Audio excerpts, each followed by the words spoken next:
Okay, here we go. Now, I started off putting this on a small chart. Attack on the U.S. military. This is, you could say, a war, but it's not like 9/11 where they're attacking the homeland. This is an attack on the USA Mars, which is the military organizations. And it starts, with small stuff. There's 3 or 4, 5, 6 indicators of what's going on here. And that's what it's like. You see, there's a window here. It's this big. Here's another window here. Some are transits, some are lunations, some are progressions. And here's the short list. The biggest thing is that Saturn comes back and stops. Transiting Saturn comes back and stops at the end of August at 21 degrees in the 7th house of the U.S. chart and opposes Mars. And Saturn's going to come along and teach our military a lesson. We're running around here with these big aircraft carriers that cost zillions and trillions. And here's this Iranian guy says, I got a little torpedo goes 3 times the speed of sound. You can't stop it. Come on. Anyway, here's the small one. There's a full moon, June 9th. That full moon is at 19 Sag, opposes the Mars for a month. Here we got lunatics opposing our Mars saying, what the hell is your military doing? Ladies, too. Yeah. And then finally the progressed moon hits the opposition to Mars July 15th and then squares Neptune August 7th. So here's another window where there's fighting, there's confusion. Did he say weapons of mass destruction? Whew.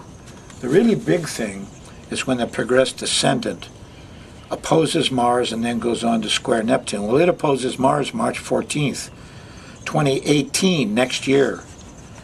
Now, this isn't going to be a one-day hit. A progressed rising sign or midheaven or ascendant, these things only move 1 degree a year. So you'll feel them 6 months before, and then they peak out and then go down another 6 months. So we're talking about a whole year here of this big major progression on Mars. So transiting Saturn sets it off like a trigger. There's a long-term thing going on. There's short-term things going on. And that's the executive summary. Now, I knew I didn't organize this very well, so I decided to do better. Okay, first we go to the USA government chart. This is not the this is not the chart of the mountains and the lakes and the streams. This is the chart of the government, like a corporation. They made themselves with a chart called the Declaration of Independence. Now it turns out that the last guy signed that 2 a.m. in the morning, July 5th. I had to do a lot of research, and after 9/11 I nailed it down. I used that to rectify it. So I know this chart works. On top of that, I have spread the chart across the U.S.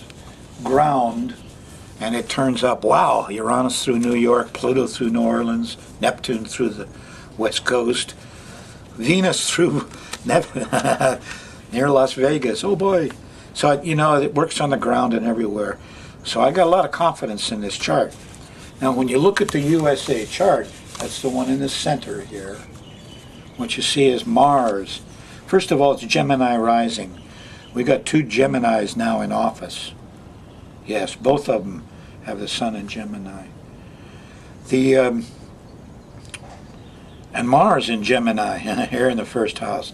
Uranus in Gemini rules the 10th. So normally we're the freedom-loving environmentalists.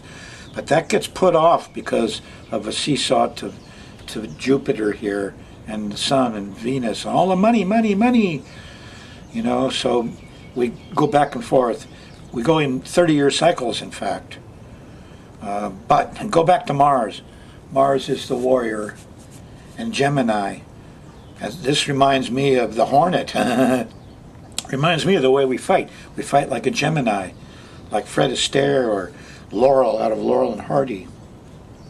Like birds. You think about it, and I have studied war. I'm a veteran.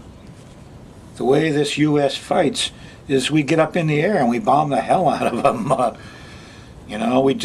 We turned Europe into a pile of rocks with carpet bombing, and then we burnt down every city in Japan with atom bombs finally. So what we do is we get up there and bomb them. We just did it again with the bunker buster. You know, they hit near in Afghanistan. Going to try to get some of the dudes down in the caves. Oh boy. So, you know, we're really good at this. Yes, we're very professional hornets. They got a mean sting. And that's how we got all these aircraft carriers with all these fighters and things up in the air. And we've been carrying out wars now for some time with not too many casualties. And now we got drones. That's another Mars and Gemini. So, you know, there we are up in the air sign of Gemini, going back and forth, moving fast like a hummingbird. And that's the way we do our Mars. Okay, so what happens now is Mars has this square to Pluto. See the little red, square to Neptune. What does Neptune do? Confuses Mars and says, hey, you should be fighting this or fighting that. And you should be protecting this. Who's Neptune? Neptune is liquids, drugs, oil, religion, a bunch of organizations of special people, Neptune, corporations, Monsanto. So these guys, they get overprotected. They're holding on to Mars. The military will take care of us. You know, and lots of times when we go off doing our angry fighting trip, we're confused. What do we do? Well, there's a lot. Mass destruction weapons, and it was a lie. If you go back, most of the wars we've got into begin with lies, including stuff I won't get into it. You got to get into history. Okay, so what I'm doing here is I'm tracking a lot of happenings on Mars. The first thing that you're going to notice is I got two other charts here. Let me explain them. The second chart around the edge, those are the progressions. They move very slowly, based on a year for a day. If this guy's 50 years old, this is where the planets are 50 days after he was born. Outside in the third circle are the transiting planets. These are the planets in the sky. You get the positions out of an ephemeris like this. And they're almost like the minute hand on the clock. Progressions are the hour hand, transits are the minute hand. So, transiting Mars is kind of like a trigger. He goes all the way around in 2.5 years. Right now he's up here in the 12th house at 19 Taurus, but by the time you get to May 22nd, Mars comes down and hits Mars and energizes him. And the hornets are all pissed off. Look out, don't get in their way. They'll bite. May 22nd. Plus or minus a day, Mars is always right on time like Saturn. Okay, next is a full moon. It happens on June 9th. It happens at 19 degrees of Sagittarius, which opposes the U.S. Mars. Now, full moons make lunacy. Here's lunatic faces, people, the public, big round-faced people like head of North Korea and stuff, moon-faced. People are angry at our Mars. This goes on for a month, from June 9th to July 7th.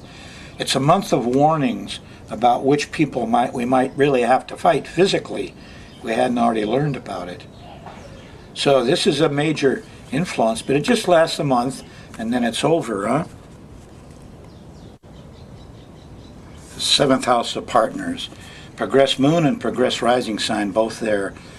When in 9/11 happened, this progressed ascendant was here, opposed the rising sign, the body. Now it's opposing Mars, the military. So what happens here? Well, progressions are going to hit too. After transiting, Saturn hits August 1st and opposes Mars, stops and goes forward September 17th, another war period, huh? Progress moon opposes Mars July 15th. We're going to know who's going to fight with us.